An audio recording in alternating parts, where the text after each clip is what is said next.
Good afternoon, everyone. It's great to have so many of you here. I know there's a problem of queue. People want to come in, but we're trying our best. Anyway, and hi on Twitch. Everyone is live on Twitch as well, so it's good. Today we're going to talk about building interactive application. It's actually one of the cool stuff of the cloud is how you're going to build things, right? And the aim of this session is really to inspire you, right? And very often in session, we ask people not to use their phones. Actually, in these sessions, we're going to do a lot of interactions with you. So get your phone ready to do some QR codes. Before I go into the demos, I want to talk a little bit about a story. I've been working about, 15 years with technology and 11 with AWS technologies. And one of the common things that happens when we talk to customers or when we work, everyone tries to understand or debunk the magic of innovation, right? And that's kind of the thing. Everyone tries to understand how people innovate and what's the secret to innovation. And there's a very good book from Stephen Johnson. And in his book, he goes through many of the world's inventions, like water, the air, all these kind of things that really changed life. And one in particular in this book is very interesting. Do you know this man? Yeah, it's Thomas Edison, right? And Thomas Edison is very well known for having inventing what? The light bulb? How many think is famous for inventing the light bulb? Yeah? Well, actually, he didn't invent the light bulb. It's a misconception. In fact, before him, there was 23 inventions of light bulbs, right? But his team did something quite interesting. They made about 6,000 different experiments to figuring out what would be the best way to light a bulb, right? And they settled down on carbonized bamboo. Right? So it's a piece of bamboo, and they would carbonize it, and it could stay lit for about 3 minutes. That was enough time to take a journalist, show the demo of the light bulb, and then it would quickly take the journalist off so that they would believe it actually was working well. The magic of Edison didn't come with the light bulb, actually. It came 2 years later. And there's a street that was lit up, right? So what he did is actually didn't invent the light bulb, but he took inventions from many different people. He took an invention of one guy that invented a very reliable cable to distribute electricity. He took an invention for connecting the light bulb, to electricity, this plug.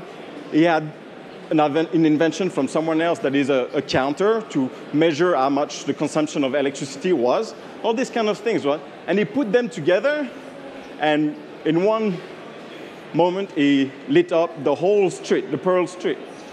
And that was really what struck people. It was the first time ever a full street was lit up. And that's why people recognize Edison for the light, right? Which he didn't invent. Anyway, it's still a beautiful stuff, right? What I'm trying to say is the light bulb in itself is really like a gimmick, but it's really the putting all the things together that is quite cool. And if I ask you actually today, how would you reinvent the light bulb? How would you do it? We have 45 minutes. Anyone wants to take the challenge? Right? Yeah, exactly. Anyone on Twitch, maybe? If you're on Twitch, you can write. Yeah. So today, in a couple of hours, in a couple of lines of code, you can actually create cool stuff. And if you would go and all take your phone, if you have an iPhone, just take a photo, open the photo camera. You don't need QR code reader, just the photo camera. It will open directly the link in Safari.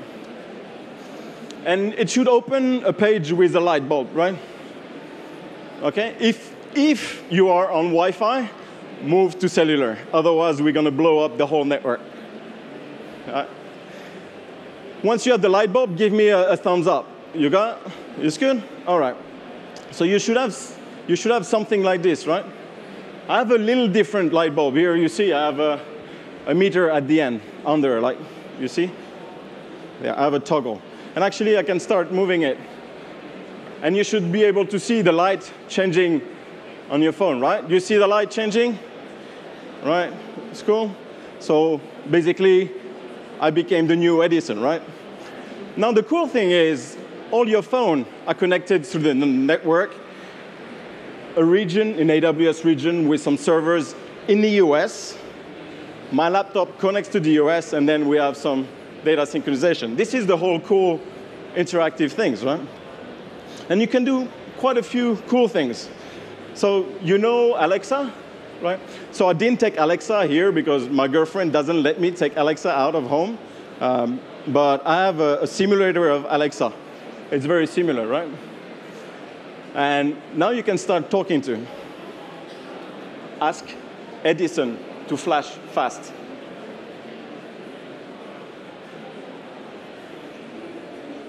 Right. So now you can build pretty cool application with voice and all this kind of thing. And now you're probably wondering, how the heck do we build this kind of stuff? This is the architecture. All right. There's no servers here. I don't have to manage infrastructure. I don't have to install services. I just do like everything what Edison did. I took a bunch of cool services, inventions, like, and I just stitch them together. I have an Alexa that connects to a serverless function, that connects to an IoT system, and your phone actually just download the web page, and with some JavaScript, connect to the IoT service. And then there's synchronization happening, okay? It's very simple. The only place where you have to build custom logic is a bit here to understand what you're telling Alexa to do, a bit here, and then a bit here. Total, about 200 lines of code. Couple of hours of doing that. And I started my career as an IoT developer, right? And it took us 15 years ago, 6 months, to move a TCP IP stack, a networking stack, onto a low-power operating system, a small sensor. 6 months, right? Without even doing any of that. And now you can connect millions of devices. You can do interactions with just few lines of code, right? So if you ask me what's the power of the cloud, same stuff as Edison. Connect things together. Now there's no genius involved out there. I'm not a genius at all. Actually, not at all. The demos were built by very normal developers. Right? It's just fun. So what's the real power of the cloud? And in my opinion, and you can have your own opinion, is that abstracting very complex things into very simple to use things. I'm a dumb developer. I'm a lazy developer. I don't want to spend time doing things that has absolutely no value for my business. Right? I want to take things, connect, and build cool stuff. And actually, there's a bunch of things you can do. And as I said, at Amazon, we've been doing a lot of work. And in fact, for the last 20 years, we've done a lot of work related to few technology. And I want to talk about a few of those. One is Alexa. That's the one I demoed. You talk to the service, and it can connect you. It can answer your questions. You can do a lot of stuff. How many of you have Alexas at home already?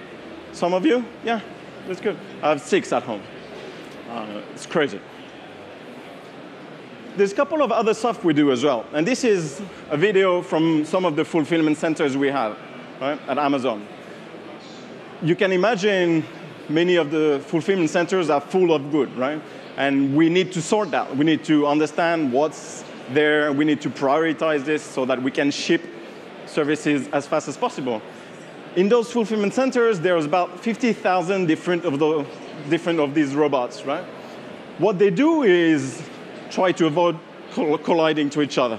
But they have the same AI that powers self-driving cars. Only they are focused on collision avoidance. There's another kind of technology we do. Actually, this is a new experiment we went to production with a few months ago in Seattle, and now we're opening a few more stores in the US. It's called Go, right? It's a shopping cart-less experience. So you go into the store, you pick things up, and then you just leave.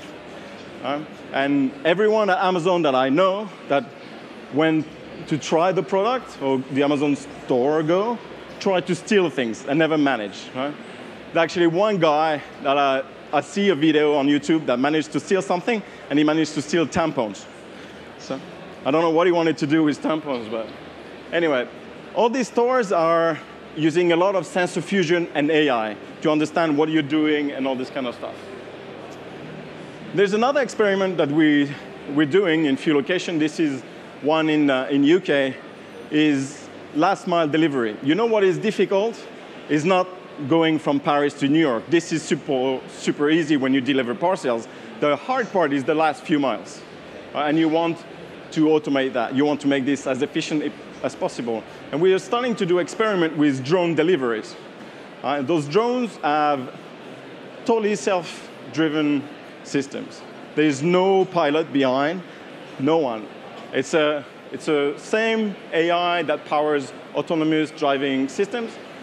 Again, they are really good at collision avoidance because you just give them a destination and then they take flight and leave. And these are full of IoT, they're full of AI, they're full of machine learning, okay? So when you see all that kind of things we've done in the last 20 years, in my opinion, there's three things that are very, very common to all those innovations. And these are the three things: IoT, real-time analytics, because we want to understand what happens in real time. We want to take measurements. We want to make right decisions. And then machine learning. Right? And I want to go through some of those and show some demos so that you know what we're talking about. We talked quickly about IoT, right? So in 2015, we launched a service called IoT. Right? And IoT is doing exactly what I was saying the power of the cloud is taking a very complex problem and make it super easy. Right? It's very difficult to be able to connect millions of devices and doing it securely. Right? What you had to do before is buy a lot of infrastructures, manage all the connection, manage all the certificates. Now all that is taken care of by the service. You just start the service and we take care of all the scaling. So you can start using one device and millions of devices is going to be the same. Still no servers to manage, okay? And the IoT service has a bunch of things that are very interesting, right? Identity for your device. One is called a registry. You have a lot of devices, you want to understand what they do. You have a system or a concept called shadow. Shadow is a bit complicated to understand, but it's very easy to explain. When you want to build applications in the cloud, you never build your application against sensors. You build them against shadows. Right? A shadow is a virtual representation of a sensor in the cloud. So that means that it keeps the state of what the real device is. If I have a light, I don't want to build an application that talks directly to the light, because if my network fails, then my application fails. So I build a shadow, which is sitting in front, and I can talk to. Right? It's a software shadow. And as soon as the connectivity between the light and the shadow comes back, in case of a problem, they resynchronize. So it's a good way to build application. There's a lot of other stuff, right? There's rules and actions, so what you do with the data. And as I said, you can use a lot of different protocols. Right? HTTP, MQTT, you can do Websockets. How many of you are familiar with Websockets? Cool. So, wow. Websockets are great, right? Because you can have a bidirectional communications between your sensor and your device. And this is what I want to show you now, because the first demo, you just were a victim of me doing my trick with the light bulb, right? Now I want you to interact. IoT is very, very popular, right? There's a bunch of customers using it. Some of the most famous customers, iRobot. In fact, the entire iRobot platform is using serverless IoT, a lot of real-time analytics to understand what the robots are doing. They started to use machine learning as well to optimize the path of the robot within the home. Very, very interesting service. Another company in the UK is Centrica. Centrica is basically British Gas, right? So they have a lot of different sensors within the home, and they connect all of that through AWS IoT to be able to monitor the consumption of energy and make smart decisions, or help customers make smart decisions, okay? Let's do a demo, how this works. I want to demo the WebSockets part. I have my wire that is moving around. Hup. It's good. Once you have the the colors, you should be seeing the colors like this. If you're on Twitch, you can also participate, right? Let's blow up the demos.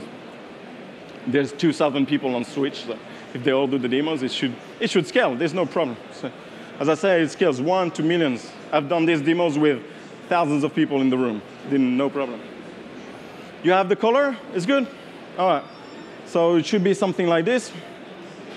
And you see now we can see real time of what's happening. So if you all click on the buttons, you could see what is being happening.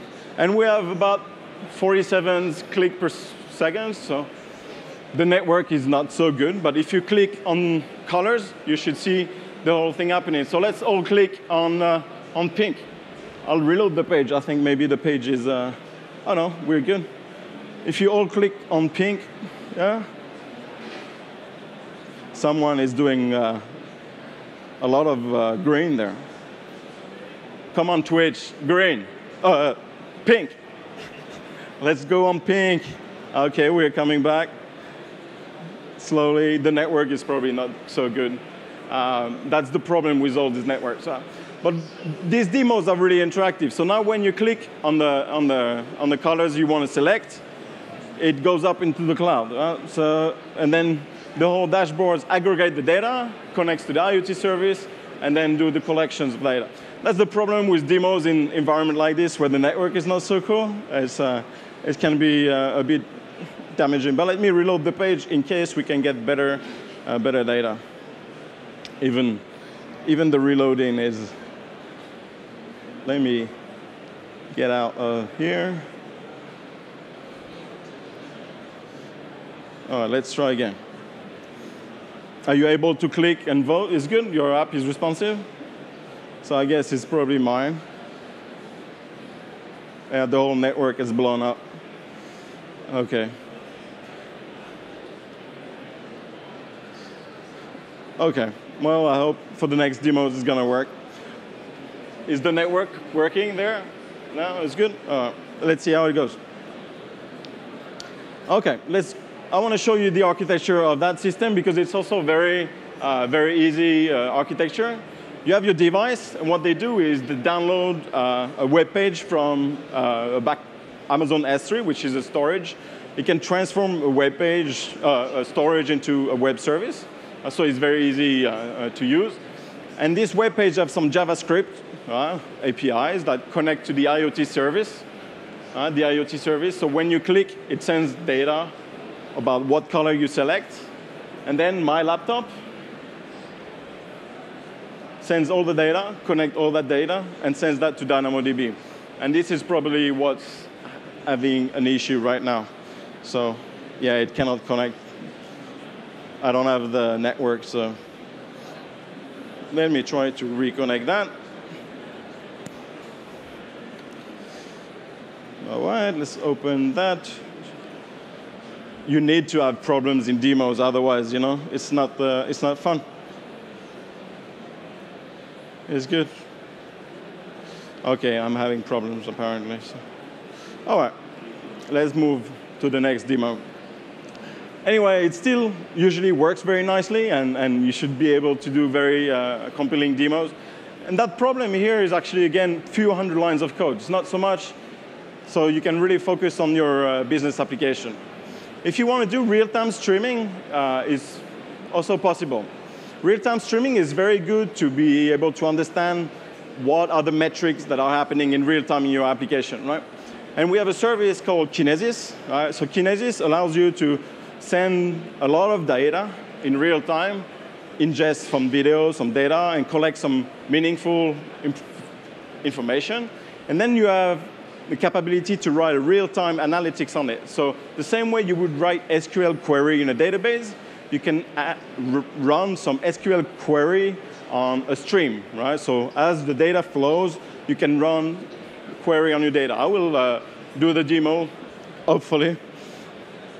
And one company that does use real-time streaming very well is a company called Supercell. How many of you know Supercell?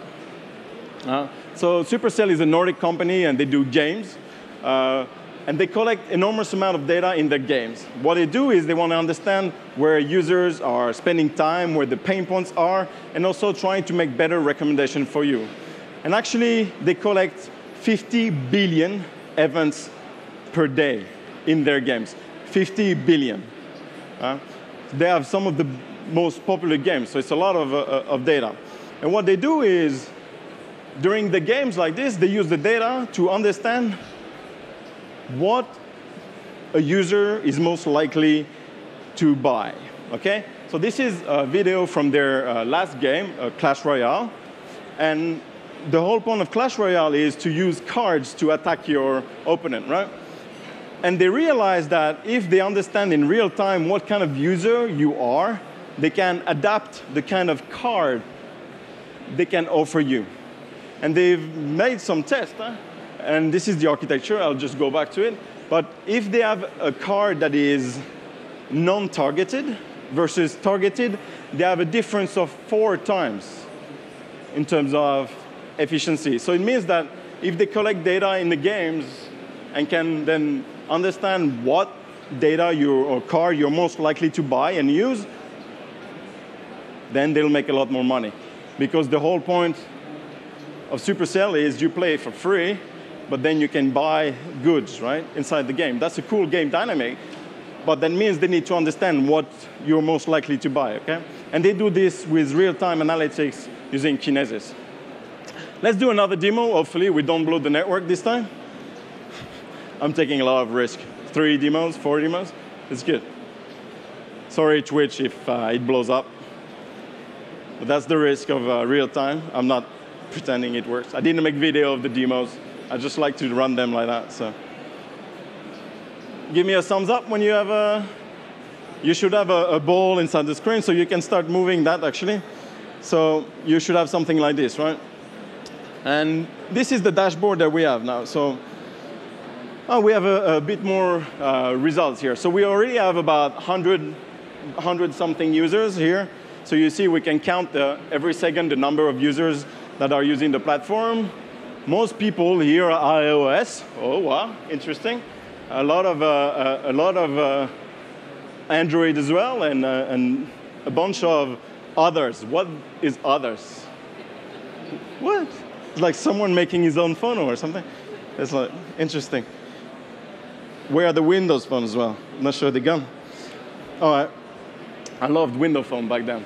So just to prove that it's actually real time, let's everyone go on the sea, right, with your ball. So it's a couple of seconds, and then you should start seeing the dramatic effect, right? So now everyone is on sea. We have about 120 plus users. There's still some rebellion kids here, just trying to blow up my demo again. Thank you. But this is the kind of things you can do, OK? Let's move all on A, just for fun, just to show you. 1, 2, 3, 4, 5, 6, and there we go. And then we already have the behavior. So imagine you are running millions of users in games or in your application, and you want to understand what they do. You can do stuff like this. And the system is not really complicated. This is actually the architecture of the whole demo. Again, there's no servers. There's nothing like this. It's a very simple demo. Your phone is just connecting to a web page. There's, again, some JavaScript that take the data. And what they do is the JavaScript just collect information about where the ball in the screen is, like A, B, and C, and D, right? And what it also does is gives you a unique identifier, right? I don't want to go too much into the details, but Cognito is a service to do authentication, okay? So you can have unique identifiers. So I know how many unique requests there are because each and every one of you has a unique ID. And I will use this ID later on. I'll show you. And then it's a JSON object. It's sent to Kinesis. This is the real-time analytics service where you can start sending a lot of information. And then there's a service in between here, which is called Kinesis Analytics. And this is the service where you can run live SQL statement, right? So you can start to do queries, count the number of A, B, and C within all the samples of data that is being sent by every one of you, right? And then that data is computed and sent to DynamoDB for storage. And my laptop just connects then to DynamoDB to get the data. That's very simple. Few hundred lines of code, couple of hours for folks to build that stuff. Not 6 months, not all that stuff. Just pure developer experience, OK? Now let me show you what I mean by real-time analytics. So this is the Kinesis platform. So let me refresh that, because apparently the network has gone bambuga. Good. And this is my application. Okay, I'll show you quickly. My application, I have the source of data. It's all you here, sending JSON object. My analytics is here, and I have a destination. I want to show you the analytics, what it is. Okay, the analytics is really the SQL, and this is where I can have all the data with my SQL statement. So you see, I take the data, and then for each of the distinct users, I do a count. This happens every second. Okay, you can see here I have user tree, runtime 2 seconds. So that means I'm executing all this SQL. You see the SQL statement a little bit, or you want me to make it a bit bigger? So I'm executing basically some SQL statement on streaming data in real time. Okay? I'm counting the unique users. I'm counting what the phones are, and all this kind of stuff. All the slides are going to be sent to you. There's all the SQL statements, so you can have a look at it. I'm sure you're not going to do OCR with all your photos. So save the camera and video for tonight, the parties. It's good stuff. I want to show you a couple of stuff. Your device takes the JSON object, and then it sends it to Kinesis stream. And basically, this is the SQL statement. Okay, so it will be there for you to look at it. And when you're on the console, you can start understanding in real time what's happening. And you see here, I can see the source data. I can see the results of my real-time analytics. So if you're all on your phone, currently we have 8 Android users, 4 iOS accounts, and 20 unique users. And then you can start adjusting your SQL statement in real time. So this is a very interesting way of developing applications, right? Because then you don't have to worry about developing, making a stage, a test, prod, all this kind of stuff. You go right into the code, you can see the result, and then you can iterate from that. And that's a really cool way, in my opinion. And that's what developer experience should be all about. Once all the data is computed, all the counts, then the data is sent to a Lambda function. And this is actually what the Lambda function does. For each of the record in the Kinesis stream, for each of the records, I take the data and I put this into a table, right? So I have a table in DynamoDB. It's a NoSQL database, which we use to store data. And I can use the data, the table, to store real-time data. Every second, this is run, and then stores the data into DynamoDB. So the business logic really is here and here. Right? There's not thousands of lines of code. There's a Lambda function, and then some SQL statement. And really, your web page is simply like 5 lines of code, take a JSON object, send it to Kinesis. Really simple, okay? So it's a very good way, very easy way to start building cool interactive application. And you see it works at scale, right? Then there's a couple of stuff I want to talk about. Machine learning. I'm not sure how much time I still have, but I guess they'll take me out of the stage if it goes wrong. Machine learning is very interesting. As I said, you saw a lot of application in machine learning inside our fulfillment centers, inside the Amazon Go, inside the drone deliveries. And all this knowledge, we are giving it to developers, right? So we're giving it to our customers to start using. And all those services come in few forms, right? There are services that are what we call application services. This is one line of code, very easy to use data, okay? Let me show you a demo, okay? So I want to do a service, for example. I want to do a request that is calling something called poly. Right? Poly takes a text and transforms this to a sound. Okay, so I can call poly like this, and I can say, take the text and synthesize this, and then export this into MP3, which is going to be called Johanna. So let me rerun that on top of the screen so that you see this. You see, very simple statement, OK? And this actually exports, and then I can start to play.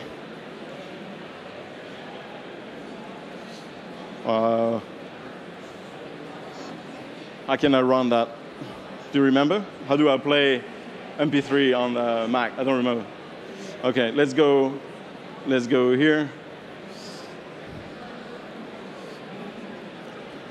Into the projects.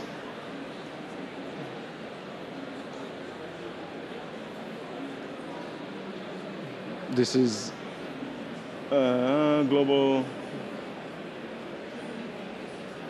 And I have my file called Johanna. And then I can play that file in iTunes. And let's see. Oh, that's another stuff. Do we have sound on here?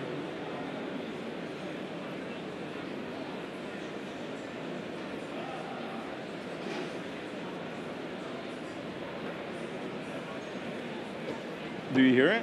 Oh, there it is. Sorry, buddy.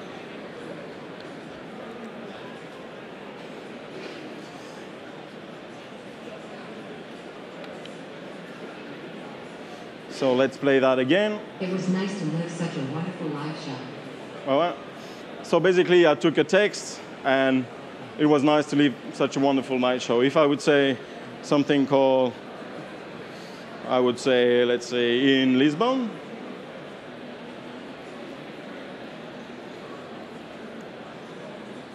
All right, now my request is there. Then I can play that again. It was nice to live such a wonderful live show in Lisbon. All right, so you can start doing cool stuff, right? And there's a bunch of those services that you can use. So I'm going to go through a few of those services. But the application service, this is what we call one line of code. You can start doing things. And there's many of those. So you saw now Poly. There's a service called Recognition. You take a photo, and you can return a lot of information from this photo. Who is in, what are the objects, the scenes, if they are persons as well, what they do, if they're smiling, the features of the face, where the mouth is, all this kind of stuff. You can do transcriptions. You can do recognition videos and translation. So let's see a few of those. One company that does a lot of machine learning is Netflix. How many of you are using Netflix? All right, cool. So Netflix is using AWS to run some of their machine learning recommendation engine. In fact, you need all those are different services that are powered by recommendation engines, and they are using AWS infrastructure, the instance, to run their recommendation engine. Okay? They don't use services because they have the expertise in-house to run machine learning, but they use a lot of machine learning. A company as well that is doing a lot of machine learning is Too Simple. Too Simple is quite an interesting company. It's a truck, autonomous driving truck. And what they want is drive the truck in the city during the day, but at night as well, right? And what they've done is they built their machine learning infrastructure and system on top of AWS to do deep learning, like convolutional neural network to do recognition of moving objects during the day, but they actually become so good that they also do it during the night. And Too Simple use AWS to do this kind of stuff on machine learning. Another company that is doing very interesting things with machine learning is called Arteris. Arteris is using MRI and machine learning to help physicians to understand more how the blood circulates within the human body, okay, so that they can make better diagnosis of the diseases. And Marinus Analytics is using AWS Recognition, so this service where you send a photo and you can return features of the face. And what they do is they are using recognition to fight human trafficking, okay? So what they have a database of people that have been involved in human trafficking, and then they find those people or search for those people in videos or in public data set for people that are in the street, okay? And actually very fast after using recognition, they already started to have some very good results and help victims so that they wouldn't be victims anymore. I want to do a last demo. One interesting service that was demo is Poly, right? So you give a text, and then you can transcribe this into a sound, and then the recognition, you give an image, and then it can tell you what's in the image. And if you go into this URL, so, oops, I forgot the URL. Oh, that's bad. So let me modify this so you have it here. Hello. OK, my whole screen crashed now. OK, so here.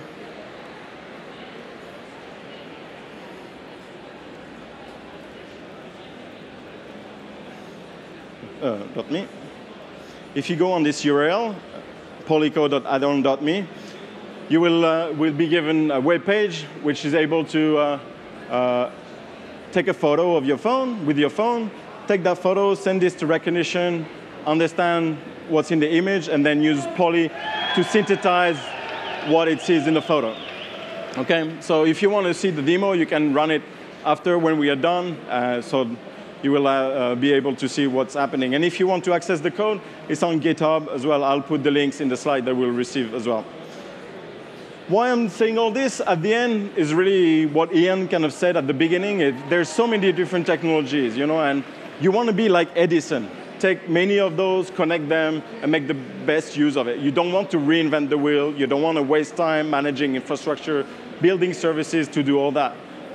You want to solve problems. And to solve problems, connect some of those services. Make the magic happen, right? Don't waste time reinventing wheel. You are the smart, right? So you're the ones that actually will change the world, right? So please now go build a better futures, because the only thing that stops is just us. It's connecting those things, few lines of code, and then go have fun. If you want to read more about some of those services, you can, of course, follow me on Twitter or on Medium as well. I write quite a few blog posts, but just stick around and meet the experts. There's all the essays here. There's talks all week. So just come and see what's happening there and meet us. We're actually quite friendly. We do like to talk to people, so use that capability.